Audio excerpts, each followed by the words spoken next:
Euh, voilà, je vais essayer de faire cette vidéo. Je suis vraiment pas à l'aise à faire des vidéos live. C'est quelque chose qui me met très mal à l'aise. Euh, mais j'ai pas réussi à trouver les mots cette nuit pendant le bombardement. J'ai pas réussi à trouver les mots ce matin.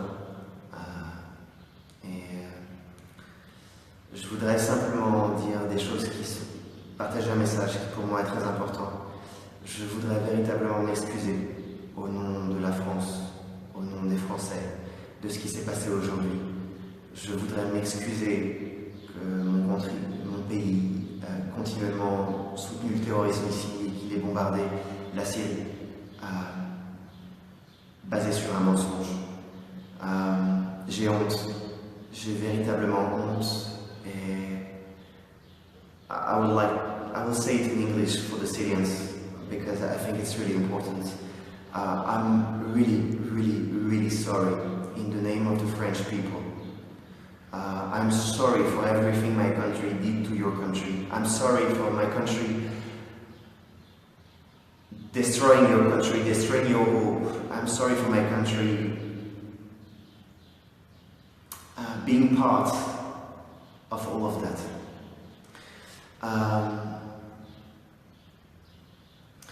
Je vais parler en français parce que je voudrais simplement exprimer un sentiment et j'étais avec mes gamins ce matin. Beaucoup d'entre eux ne savent pas quoi penser, beaucoup d'entre eux sont vraiment tristes, beaucoup d'entre eux ont peur que tout recommence, ce sont des gamins. On n'arrive pas à savoir si demain on va être à nouveau bombardé. Ici à Alep, ça a été l'enfer, ces gamins-là ils ont vécu l'enfer. Ils ont vécu le pire de la guerre. Tous les jours, on recevait des dizaines et des dizaines de roquettes, de mortiers, de terroristes. Tous les jours, ces gamins-là, ils étaient effacés. Je ne sais pas quoi dire.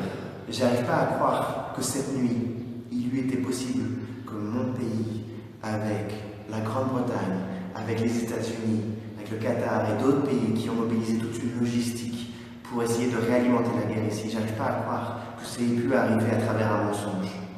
Il y a un mois, c'est-à-dire un mois avant l'attaque chimique, j'ai fait une vidéo que j'ai publiée sur Facebook en disant que vous allez voir, dans les semaines, dans les mois qui viennent, on va vivre une attaque chimique pour mobiliser la guerre ici en Syrie. Comment est-ce que vous croyez que je puisse le savoir? Parce que c'est une méthode qui est utilisée par les terroristes. Parce que depuis le départ, les terroristes utilisent les morts, ils utilisent la vie pour maintenir la guerre ici. Vous n'avez même pas la moindre idée à quel point on vous a menti, à quel point on vous a menti sur le conflit, à quel point on vous a menti sur ce bombardement, à quel point on va vous mentir sur le futur. J'ai lu le rapport de l'intelligence, soi-disant, sur l'attaque de Douma, comme quoi la France avait des preuves sur l'attaque chimique. Mais c'est écrit par un enfant de 12 ans, et j'arrive pas à croire que quiconque puisse y croire. Parce que ils disent, en gros, dans le rapport, qu'il n'y a aucune preuve. La France ne dispose d'aucune preuve que les terroristes disposaient d'armements chimiques. Évidemment, ils disposaient d'armements chimiques. Ils nous attaquaient avec des armes chimiques ici à Alep. Ils attaquaient la population, ils attaquaient l'armée avec des armes chimiques, avec la chlorine. J'ai trouvé, et ça a été médiatisé, ça a été publié, j'ai trouvé des centaines de kilos de sacs de chlorine marqués d'Arabie Saoudite. Vous pouvez trouver facilement les vidéos et les images sur Internet maintenant, à travers les médias qui sont passés, ceux qui ont voulu couvrir la guerre en Syrie, pas ceux qui écrivent depuis leur clavier quelque part à 3000 km, 4000 km d'ici. Évidemment que la France a la preuve que les terroristes disposent d'armes chimiques, mais la vérité n'a aucune importance. La vérité n'a aucune importance. L'intérêt de la guerre en Syrie ici, c'est de la maintenir et de ne pas perdre la guerre. Ils sont prêts à tout, et aujourd'hui, les gens qui sont morts à Douma, que ce soit des cadavres qui aient été utilisés, ou que ce soit des gens qui aient été sacrifiés, c'est une honte. C'est une honte. Et je vous jure une chose, c'est que le temps parlera. Le temps parlera, comme le temps a parlé à l'époque d'Alep, où à l'époque, j'étais attaqué de tous les côtés par des pro-terroristes et des lobbies qui m'ont mis en danger, même ici. Le temps parlera, parce que vous allez voir que quand la vérité va petit à petit sortir, et elle commence à sortir, vous allez être dégoûté. Vous allez être dégoûté qu'on ait pu soutenir des terroristes.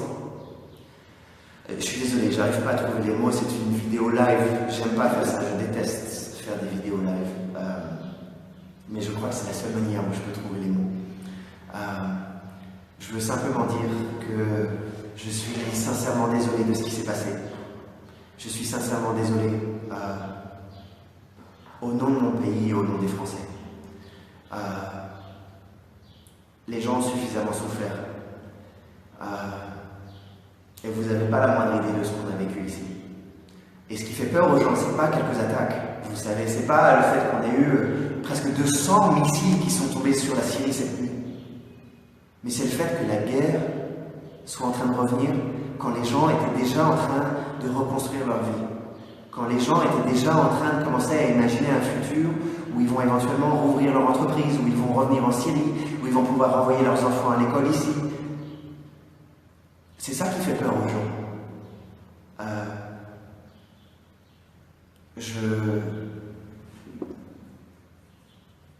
Quand je repense simplement à tout ce qui s'est passé ici, et honnêtement, j'ai vu beaucoup de gens mourir. Et le fait que, honnêtement, j'étais pas sûr de rester en vie, et j'étais pas sûr que tout ce que je fais puisse avoir un intérêt, étant donné que j'allais probablement mourir dans les jours qui allaient suivre. Je sais pas. J'ai vraiment pas les mots. Tout ce que je peux vous dire, c'est, encore une fois, j'ai pas la caution, j'ai pas la prétention de vous dire quoi croire ou quoi penser. Vous devez absolument être capable de prendre du recul. Vous devez absolument être capable de ne croire personne. Je vous invite sincèrement, encore une fois, à ne croire personne. Ne me croyez pas. Ne croyez personne. Et essayez de rechercher à travers Internet, à travers les médias. Essayez de rechercher la vérité parce que on vous ment. On vous ment d'une manière, mais ici, sincèrement, si vous veniez ici et vous voyez ce qu'on écrit en dehors du pays, si vous voyez ce qu'on dit sur la Syrie en ce moment, ça vous ferait rire ou pleurer. Parce que la réalité est tellement différente sur le terrain que...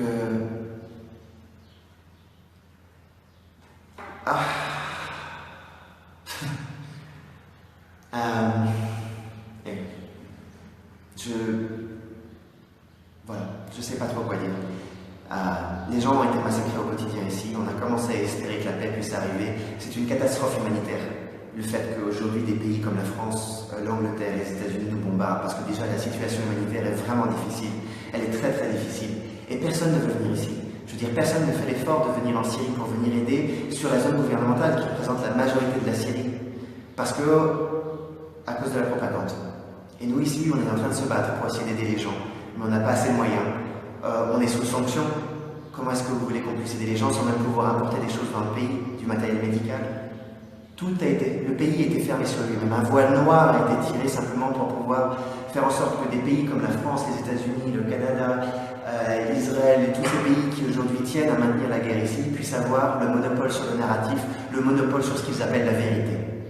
Donc tout le monde est là, tous ces pays-là, dans des réunions aux Nations Unies, tout ce petit monde à battre des bras comme des vierges effarouchées en faisant semblant de défendre le peuple syrien, quand tout le monde sait ici et en dehors, je veux dire, parce que j'ai été contacté par le gouvernement, j'ai été contacté par des gens qui sont censés conseiller le président, en tout cas c'est tel qu'il se présente, et ces gens-là m'ont dit qu'ils savent.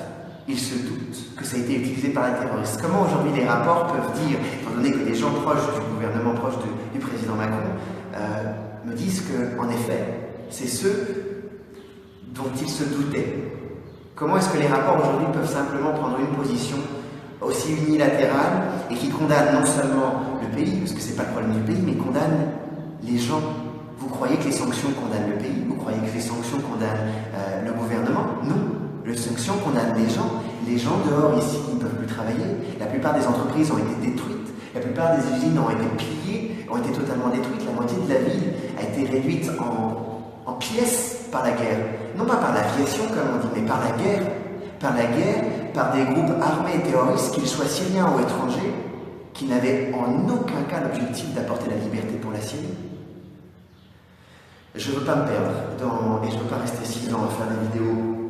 Je déteste ça et honnêtement j'ai du mal à contrôler mes émotions. Tout ce que je peux dire c'est que j'ai publié peut-être des centaines de témoignages de gens, de photos, des documents des terroristes. Il y a un moment où, vous savez, quand j'étais petit, Un de mes enseignants m'a dit, si un jour quelqu'un te dit que tu es un cheval, rigole. Si quelqu'un un jour te dit une deuxième fois que tu es un cheval, rigole. Si une troisième personne te dit que tu es un cheval, va t'acheter une selle. C'est impossible aujourd'hui que l'on ne se rende pas compte de la vérité. À une heure où les réseaux sociaux et à une heure aujourd'hui, les gens ont une visibilité beaucoup plus complète sur ce qui peut arriver. Où des gens, même comme moi, ici, en pleine zone de guerre, puissent témoigner de ce que je vis. Et encore une fois, j'ai rien à gagner. Qu'est-ce que j'aurais pu gagner à vivre en Syrie ici? Des médias importants comme Le Monde, Nouvel Obs, etc. m'ont cassé du sucre sur le dos, mais d'une manière vraiment puante pour me décrédibiliser. Qu'est-ce que j'ai à gagner à part à crever ou à aider les gens? Qu'est-ce que j'ai à gagner? Je risque ma vie, je risque mon argent, je risque... Et je ne suis pas là pour parler de moi, mais je veux dire...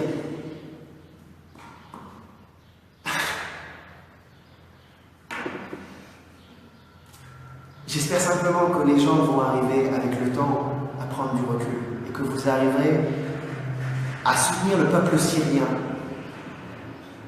pas en lançant des missiles, mais en soutenant la paix, en soutenant des initiatives qui visent une avancée humanitaire, qui visent une avancée en termes d'aide quant à la levée des sanctions sur les gens. Il y a des gens encore, à l'époque, avant la libération, ils me disaient « Oui, mais ça fait un mois qu'on n'a pas vu du poulet. » Il y a des gens que je connais qui avaient des usines, qui vendent des chaussures usagées dans la rue. Le jour où ça arrivera en France, et c'est arrivé en France, si vous demandez aux générations antérieures, si vous demandez à vos grands-parents, vous verrez ce qui est arrivé, vous verrez qu'il n'y a pas du tout blanc ou du tout noir dans une guerre. Je ne suis pas là pour défendre un côté ou un autre, mais je suis là pour vous dire que très honnêtement, aujourd'hui, la Syrie est soumise à un mensonge au quotidien. Que le gouvernement ici, aujourd'hui, que ça plaise ou pas, il a reconstruit déjà toutes les infrastructures scolaires et qu'on a de l'électricité, on a de l'eau, le pays est en train de revenir à lui-même et que les gens, toutes les familles qui étaient réfugiées, les quartiers Est qui étaient avec les terroristes sont quasiment tous revenus chez eux ou vivent dans les camps de réfugiés parce qu'ils préfèrent rester à proximité des aides humanitaires.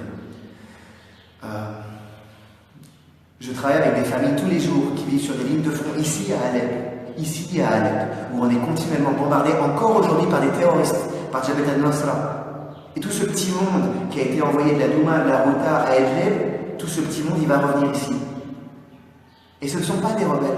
On ne peut pas les appeler des rebelles. Je veux dire, je fais une distinction aujourd'hui entre l'opposition, parce qu'il y a trois parties, on va dire qu'il y a le gouvernement syrien, il y a l'opposition et il y a les terroristes. Et il y a deux types d'opposition. Il y a l'opposition militaire et politique, qui sont pour moi des gens qui n'ont rien à voir avec la Syrie, qui sont militarisés, qui sont politisés, qui sont pour moi proches des terroristes. Et il y a l'opposition qui sont des jeunes qui aujourd'hui ont, ont des raisons de ne pas aimer le gouvernement et c'est tout leur droit, comme dans n'importe quel autre pays du monde. Et quant aujourd'hui au fait qu'il y ait le gouvernement et les terroristes, les rebelles c'est autre chose. Les rebelles n'existent pas en Syrie. Les groupes armés rebelles n'existent pas en Syrie. Ça fait quelques années que je suis là et ils n'existent pas en Syrie. Est-ce qu'ils ont existé au départ? Je ne parlerai pas de ce que je ne connais pas. Mais aujourd'hui, ils n'existent pas depuis des années. Ce ne sont que des drapeaux noirs que je vois encore flapper quand l'armée ne les fait pas tomber sur les zones terroristes qui bombardent encore la ville d'Alep et qui tuent encore des gens. Voilà, je ne sais pas quoi dire d'autre. Et je suis désolé, je parle beaucoup.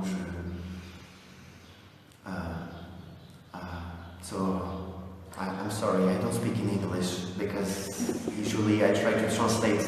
I try to translate in English what they say, but honestly, I couldn't do a video except like that because I just speak, and I put the things out. So I was just saying in French that I'm sorry that my country continue to support the terrorism, and I'm really sorry because people have been living hell, and people started to try to believe in peace, to believe that they can have their life back, they can live in security. But again, based on lies, we're trying to maintain the war here, not to support the people, not to defend the people, but to make the country fall. This is the only one purpose since the start, not to defend the people. Like the same for the no-fly zone. Do you think the no-fly zone here had for purpose to protect the people? This is a blatant lie. The same, all these big organizations, Amnesty and everything, who have an agenda in the country. The no-fly zone had for purpose to maintain the terrorists in one place. And to maintain them because the warplanes, of course, give the advantage to the government. The people have been used here in Aleppo, here in Syria, as human shields in any area, and still we have Idlib today. Voilà, je vais m'arrêter là parce que je peux parler pendant des heures, je vais rester à raconter des choses qui me font mal au cœur. Donc je vous invite simplement à ne pas cultiver la haine de ce qui s'est passé, à ne pas cultiver la haine du gouvernement, à ne pas cultiver la haine de Macron, de n'importe qui. J'ai écrit ma lettre au président, je n'ai jamais eu de réponse. Je sais qu'il l'a eu en main propre. François Hollande a eu ma lettre en main propre. Macron a eu ma lettre en main propre. Ils ont pris la décision de ne pas répondre à un citoyen français qui écrivait depuis la Syrie, le seul à vivre à Alep, je veux dire, à plein temps depuis la guerre. Ils ont pris la décision de ne pas répondre. Je vous invite à ne pas cultiver la haine, à ne pas cultiver la rancune. Je vous invite à cultiver un discours positif pour faire changer les choses. Parce que la haine ne changera rien. Elle ne changera rien. Ça ne sert à rien de crier, d'insulter Macron, de publier des choses à droite, à gauche. Ça ne changera rien. Il faut prendre des actions concrètes aujourd'hui pour faire une différence. Voilà. J'espère simplement que la guerre ne va pas continuer comme elle a recommencé cette nuit. J'espère simplement que nous ne serons pas à nouveau bombardés et que les gens ne mourront pas gratuitement. Parce qu'ils meurent gratuitement. Voilà, donc je vais rester là, moi, tant que je peux. Je continue d'utiliser mes moyens pour aider. Et ma petite association, c'est pas grand chose, mais quoi que les gens veuillent faire en venant ici aider, tout est bon à prendre. On a besoin d'aide ici, on a besoin que les gens viennent, on a besoin que les gens croient en la Syrie, on a besoin que les gens croient en les Syriens. Donc voilà, je continuerai d'essayer de publier des histoires, des témoignages. Vous avez le choix entre croire 200 personnes qui racontent leur histoire et quelques gouvernements qui publient des rapports. Voilà, j'espère simplement que ça se terminera. Voilà, je suis désolé d'avoir parlé si longtemps et je suis désolé d'être... voilà. Donc je vous souhaite beaucoup de courage. Parce que ça demande aussi du courage que d'être en France, que d'être ailleurs dans le monde, de ne pas être capable de faire grand-chose, que de soutenir des associations comme moi, ou des choses comme ça, sans pouvoir faire des actions concrètes ou de pouvoir être sur le terrain. Je sais que c'est très difficile pour beaucoup de gens d'être en dehors, de voir tant de souffrances et tant de difficultés sans pouvoir faire, sans pouvoir être là. Donc je vous souhaite aussi beaucoup de courage. Je vous souhaite aussi